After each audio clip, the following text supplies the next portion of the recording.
So, one of the questions you'll be asked at a job interview is how much salary do you think you deserve? Or maybe you are working for a company for a number of years and you're due for a promotion and you are negotiating the salary. What must you say and how do you approach questions relating to salary in the interview or relating to your job as you're due for a promotion? There are two things that you need to understand when it comes to negotiating salaries and talking about salaries with a potential employer or even your current employer. The first thing is you must understand the difference between revenue, profit, and cash flow. You see, you don't just go into the company and or working for the company and say, "Oh, we make so much amount of money every day or every month, but I'm paid less, so because of that increase my salary." No.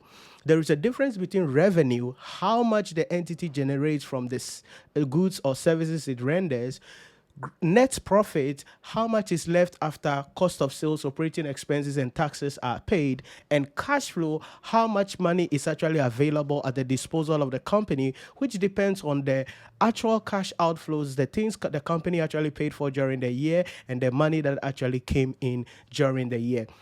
So it is important that as an employee, you understand the difference between these three numbers so you can know how to negotiate salaries. Now, one of the errors that employees commit is that when they look at a company, the company may be generating a lot of revenue, huge amount of revenue, but they are having cash flow problems because probably they are selling a lot on credit. So if they're selling a lot of on credit, it's likely that the revenue will be going up, but then they are not having a lot of cash at their disposal because the trade receivables are not paying how much they owe the company on time. Or better still, the company is at a time that it is reorganizing or restructuring, buying some new equipment, making some new investment. For that reason, it is short on cash, maybe in the short term, within 3 to 6 months in that particular case. At that time, if you approach your boss or you talk about an increment in salary, it is a wrong time because even though you could see the revenue numbers going up and maybe the net profit also going up, the cash flow may be in negative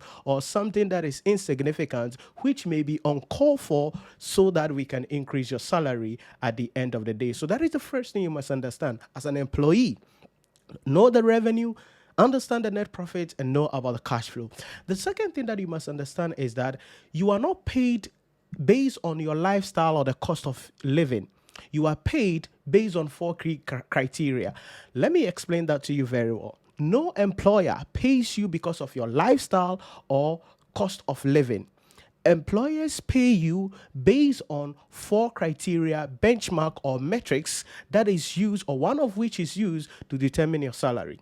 The first criteria is how much revenue you assist the company to generate. The more revenue you assist the company to generate, the more salary you are likely to be paid as an employee of the company. Number two, how much cost you assist the company to save.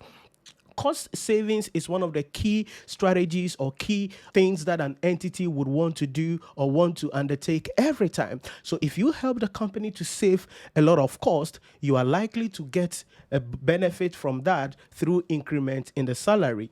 The third thing that you must understand in relation to these things is about the intrinsic value that you add to the company. What value do you add to the company as an employee? Why should we keep you on our payroll? Why should we even pay you more? What is the intrinsic value that you are adding to the company? Then the fourth thing is, what is your skills and your experience? So these four things, one of them will determine how much the company will be willing to pay you, how much revenue you assist the company to generate, how much cost the company is saving because of you, how much value you are adding to the company in terms of an intrinsic value, and number four, your skills and your experience.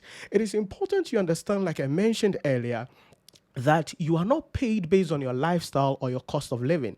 So let's say you are at an interview and the interviewer asked you, how much do you think we should pay you? How much do you think we should pay? Then you open your mouth and say, oh, because I live at Kaswa, I take 2 cars before I get to work, and my TNT is give and take 800 Ghana cedis every month, and I have to eat and all that. So because of that, I think if you pay me 3,000 a month, I'll be okay. That is one of the dumbest answers that you can give in an interview or when you're negotiating salaries. Now, don't take that personal, because you see, this is the reality, and this is why many people lose their job and don't get appointed after the interview, because nobody cares about your lifestyle. No one asks you to live at a long distance. Nobody asks you to buy a new car. No one asks you to marry. No one asks you to give birth to 6 children. No one asks you to take your children to an international school where you pay expensive tuition fees. Nobody asked you to take 2, 3 vehicles before you get to work. It is your decision, it is your choice. So if the organization looks at as somebody like you, and you are not coming on board with a lot of things, and you are also talking about your cost of living and your lifestyle, and you think the company should fund your lifestyle, I can guarantee you, you will lose the job instantly.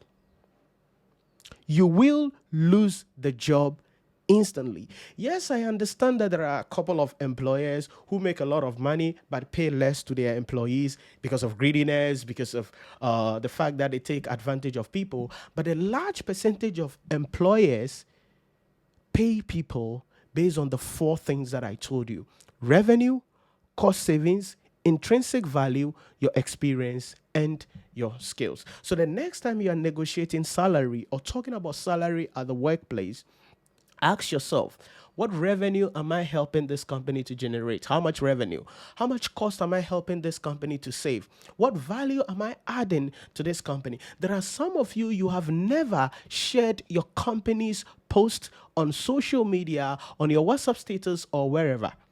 But you share about your favorite musician, your favorite artist, your favorite whatever on your social media, driving traffic, driving communication to that.